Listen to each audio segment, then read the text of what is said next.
वहीं शुरुआत करेंगे खास खबरों के साथ। खबर जालौन से है, जहां पर उत्तर प्रदेश सरकार जल्द ही बुंदेलखंड में हेरिटेज टूरिज्म को बढ़ावा देने वाली है और इसके लिए हेरिटेज कन्वर्जन प्लान भी तैयार किया जा चुका है। उत्तर प्रदेश सरकार के पर्यटन मंत्री जयवीर सिंह ने इसके लिए पूरी तैयारियां जो है वो कर ली है।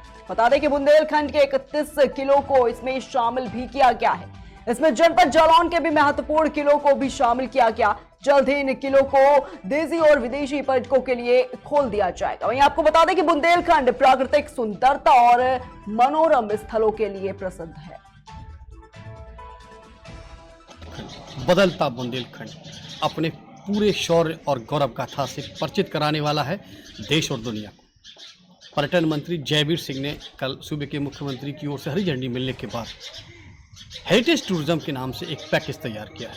इसमें बुंदेलखंड में 31 किलो को शामिल किया। 31 किले शामिल हो रहे हैं इस हेरिटेज टूरिज्म में। इसमें जनपद जालौन के भी 2 किले शामिल हैं, यानी कि कुल मिला के अगर देखा जाए तो पुराने किले, यानी कि जो अपने अस्तित्व को खोने चले थे, अब उनका अस्तित्व और गौरव वापस मिलने वाला है। बुंदेलखंड ऐसी ऐसी प्राकृतिक छटाएं और प्राकृतिक धरोहरें हैं जिनको देखने के बाद बरबस मन वहीं ठहर जाता है। मनोरम दृश्य, प्राकृतिक दृश्य, प्राकृतिक उद्गम हैं। कई ऐसे किले हैं, कई ऐसी शौर्य गाथाएं के लिए चर्चित और अपनी लोहा मनवाने वाले किले हैं, जिनके बारे में अब देश और दुनिया परिचित हो। यानी कि अब ऐसे जो हेरिटेज टूरिज्म है, हेरिटेज टूरिज्म के नाम से अब एक नया पैकेज बुंदेलखंड को मिला है। यानी बुंदेलखंड के उन मृतप्राय जो किले हैं, ये जो धरोहरें हैं, ये जो बिल्कुल जिनके अवशेष मात्र बचे हैं, अब उनका पुनरुद्धार होगा, उनका जीर्णोद्धार होगा, उनको फिर से उसी रौनक में वापस लाया जाएगा।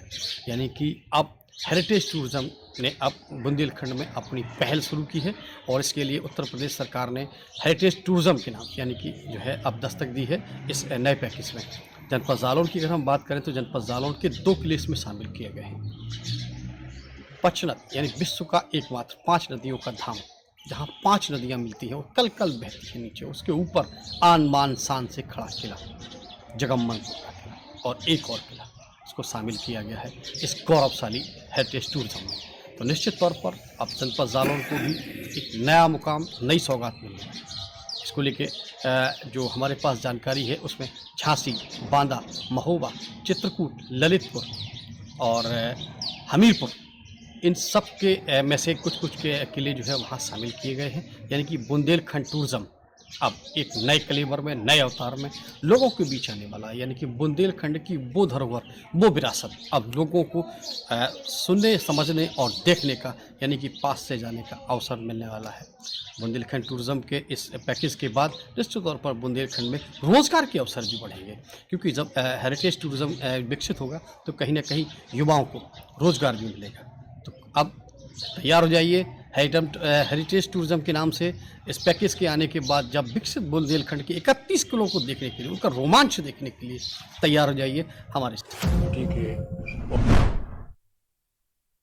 पर मुस्लिम समुदाय की नाराजगी दूर करने को लेकर जालौन के मुख्यालय उरई के बजरिया में पार्टी के प्रदेश अध्यक्ष सपा नेता स्वर्गीय कमर अहमद के निधन के बाद श्रद्धांजलि देने पहुंचे। समाजवादी पार्टी के प्रदेश अध्यक्ष नरेश उत्तम ने बड़ा बयान भी दिया। उन्होंने ये कहा कि 2024 के चुनाव में समाजवादी पार्टी किसी भी नई पार्टी से गठबंधन नहीं करेगी। साथ ही उन्होंने कहा कि शिक्षक एमएलसी चुनाव को समाजवादी पार्टी 5 सीट जीतेगी। इसको लेकर तैयारियां जो है वो भी पूरी है।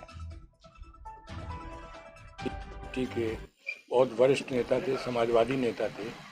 उनके न रहने से पार्टी को और परिवार को बहुत बड़ी क्षति हुई है। उनके परिवार का दुख बांटने के लिए और कमर साहब की आत्मा की शांति के लिए ऊपर वाले से प्रार्थना करते हैं। उनके दुख में शरीक होने हम आए हैं। और हमारी पार्टी के कई हमारे ऐसे नेता जो असामयिक निधन हो गया है, उन सबको हम लोग उनके परिवारों से मिल करके उनको शोक संवेदना व्यक्त करने के लिए आए। अब माननीय राष्ट्रीय अध्यक्ष जी जहाँ तक जा सकते थे सब जगह गए।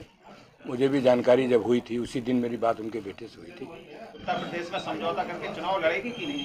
कई बार समाजवादी पार्टी के राष्ट्रीय अध्यक्ष माननीय अखिलेश यादव जी ने इस बात को बहुत साफ किया है कि जिन दलों से हमारा गठबंधन है उन दलों के अलावा कोई नया गठबंधन हम नहीं करेंगे और भारतीय जनता पार्टी को उत्तर प्रदेश से हटाएंगे। ये एक व्यवस्था बनी। अगली खबर जालौन से है, जहां पर देवी मंदिर प्रांगण में स्थित हनुमान जी मंदिर का ताला एक हफ्ते बाद प्रशासनिक दखल के बाद खोला गया है। बता दें कि मंदिर में चढ़ावे और कब्जे को लेकर दो पक्षों में विवाद हो गया था, जिसके बाद एक पक्ष ने जबरन ताला डाल दिया। वहीं जालौन के प्रशासनिक अधिकारियों और पुलिस बल की मौजूदगी में ताला खोलकर व्यवस्थाएं सुचारू रूप से चलाने के निर्देश दिए गए। ये एक व्यवस्था बनी थी, आप सभी लोगों ने बनाई थी दिनांक 28/1/22 को। तो इस व्यवस्था के तहत जब तक नई कमेटी का गठन नहीं होता है, मंदिर का प्रशासन और मंदिर की पूजा अर्चना इस व्यवस्था के तहत तब तक चलती रहेगी। उसके बाद एसडीएम साहब इसका कानूनी राय मशविरा ले लेंगे, फिर सबको एक निश्चित डेट बताएंगे कि इस दिन नई कमेटी गठन करने के लिए हम लोग मीटिंग करने वाले हैं। सबको सूचित किया जाएगा, 2-4-5 दिन पूर्व समय दे दिया जाएगा और एक निश्चित समय निश्चित कर दिया जाएगा। उसके बाद फिर हम लोग इकट्ठा होंगे और नई कमेटी का गठन होगा। उसके पूरे बाइलाज बनेंगे ताकि नियमानुसार और एक अच्छी व्यवस्था के तहत मंदिर चले। की तारीख पर थाना वही खबर जालौन से है, जहां पर मिशन मुस्कान के तहत एक परिवार की खुशियां लौट आई है। बता दें कि बीते दिन एक नाबालिग अपने परिजनों से बिछड़कर गायब हो गया था। वहीं नाबालिग लड़के को पुलिस ने लखनऊ से बरामद कर परिजनों को सौंप दिया। नाबालिग के परिजनों ने उरई कोतवाली में गुमशुदगी की रिपोर्ट दर्ज कराई थी।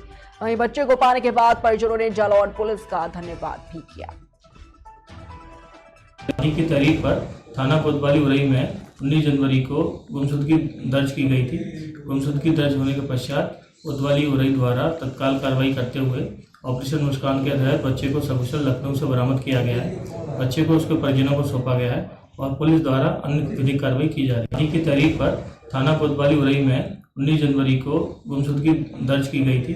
गुमशुदगी दर्ज होने के पश्चात कोतवाली उरई द्वारा तत्काल कार्रवाई करते हुए ऑपरेशन मुस्कान के तहत बच्चे को सकुशल लखनऊ से बरामद किया गया है। बच्चे को उसके परिजनों को सौंपा गया है और पुलिस द्वारा अन्य विधिक कार्रवाई की जा रही है। की तारीख पर थाना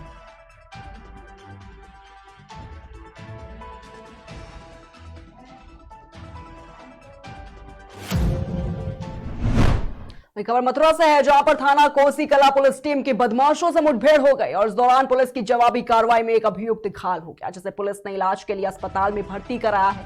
पुलिस ने जानकारी देते हुए बताया है कि गिरफ्तार किए गए आरोपी के खिलाफ पहले से कई सुसंगत मामले दर्ज हैं और पुलिस आगे की कार्रवाई में जुटी हुई है। आज कोसी कला थाना क्षेत्र में कोटवन चौकी के पास एक शातिर अपराधी दानी उर्फ दानवीर के आने की सूचना प्राप्त हुई थी। इस पर पुलिस टीम के द्वारा चेकिंग की जा रही थी, तो पुलिस टीम को एक व्यक्ति मोटरसाइकिल से आता हुआ दिखाई दिया। जब पुलिस ने उसको रोकने का प्रयास किया तो उसके द्वारा पुलिस के ऊपर फायर किया गया। पुलिस ने भी आत्मरक्षार्थ गोली चलाई, जो कि उस अपराधी के पैर में लगी है। पूछताछ पे उस अपराधी का नाम दानी उर्फ दानवीर पता चला है, जो कि कामर गांव का रहने वाला है। इसके ऊपर लगभग 1 दर्जन मुकदमे दर्ज हैं तथा इसके पास से एक तमंचा, 2 जिंदा कारतूस, 2 खोखा कारतूस व 1 मोटरसाइकिल बरामद हुई है। इसको नजदीकी अस्पताल में इलाज के लिए भर्ती कराया गया है तथा अग्रिम विधिक कार्रवाई की जा रही है। आज रुक करेंगे अगली खबर की ओर। खबर मथुरा से है, जहां पर सड़क सुरक्षा सप्ताह के तहत ट्रैफिक पुलिस और अडींग चौकी पुलिस की ओर से सघन चेकिंग अभियान चलाया गया और इस दौरान अडींग बाईपास सहित सभी तिराहों चौराहों पर वाहनों की चेकिंग की गई। बाइकों पर 2 से ज्यादा चलने वाले और कार को बिना बेल्ट के चलने वालों का पुलिस ने चालान भी काटा है। बताना चाहेंगे कि ट्रैफिक पुलिस के द्वारा वाहन चालकों को सड़क सुरक्षा सप्ताह के तहत जागरूक भी किया गया।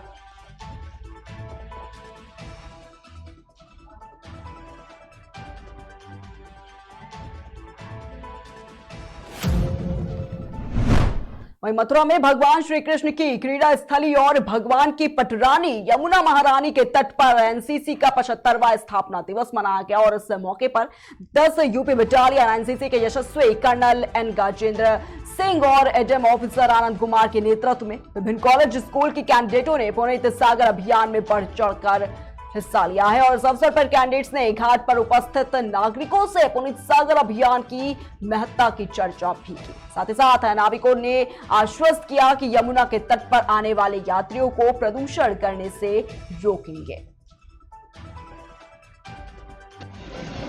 सर आज क्या प्रोग्राम है यहाँ?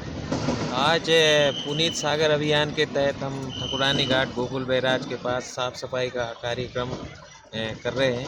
क्या है पुनीत सागर अभियान?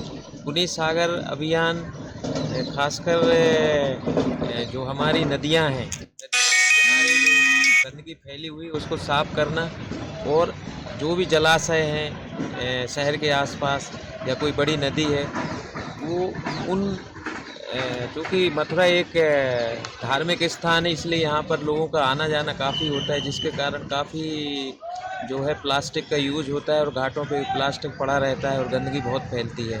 तो इसके तहत ये जो कि हमारा ये एनसीसी का 75 स्थापना दिवस चल रहा है, तो उसके तहत हम जगह जगह पर जाके सफाई अभियान कर रहे हैं। पुनीत सागर अभियान भी उसी श्रृंखला का एक हिस्सा है, और आज हम लगभग 300 कैडेट के साथ यहाँ पर उपस्थित हुए हैं और काफ़ी देर से ये कार्यक्रम चल रहा है। लगभग ये ठकुरानी घाट हमने पूरा साफ कर दिया है।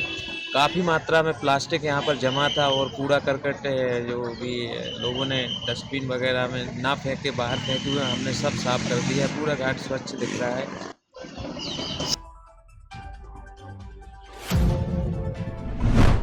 खबर जालौन से है, जहां पर बजरंग दल के कार्यकर्ताओं ने बिहार के शिक्षा मंत्री चंद्रशेखर सिंह का पुतला फूंका है। बता दें कि धार्मिक ग्रंथ रामचरितमानस पर अभद्र टिप्पणी को लेकर आक्रोशित कार्यकर्ताओं ने पुतला दहनकर प्रदर्शन किया है। कार्यकर्ताओं का यह कहना है कि शिक्षा मंत्री को रामचरितमानस का ज्ञान लेना चाहिए।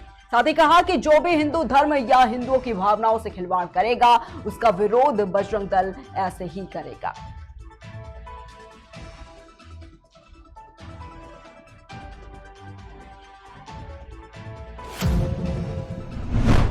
खबर जालौन से है, जहां पर उप जिलाधिकारी की अध्यक्षता में संपूर्ण समाधान दिवस का आयोजन किया गया। वहीं जालौन तहसील सभागार में आयोजित किए गए संपूर्ण समाधान दिवस में करीब 2 दर्जन शिकायतें दर्ज की गई, जिसमें से एक शिकायत का मौके पर ही निस्तारण कर दिया गया। वहीं शेष शिकायतों को गंभीरता से लेते हुए संबंधित विभाग को अग्रसरित कर शीघ्र निराकरण करने और आख्या प्रस्तुत करने को निर्देशित भी किया गया है।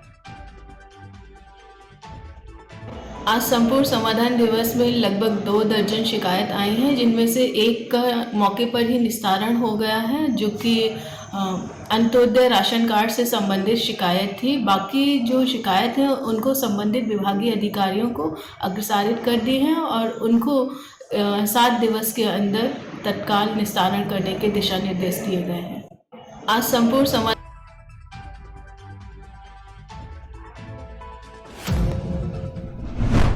वही खबर लखनऊ से है, जहां पर G20 सम्मेलन के प्रचार प्रसार के उद्देश्य से रन फॉर G20 वॉकाथॉन का आयोजन जो है वो किया गया। बता दें कि सीएम योगी आदित्यनाथ ने हरी झंडी दिखाकर वॉकाथॉन को रवाना किया, जो कि कालीदास मार्ग से शुरू होकर केडे सिंह बाबू स्टेडियम पर समाप्त हुई है। और इस वॉकाथॉन में 500 खिलाड़ियों ने हिस्सा लिया। वहीं इस मौके पर आपको बता दें कि उप मुख्यमंत्री ब्रजेश पाठक भी मौजूद है।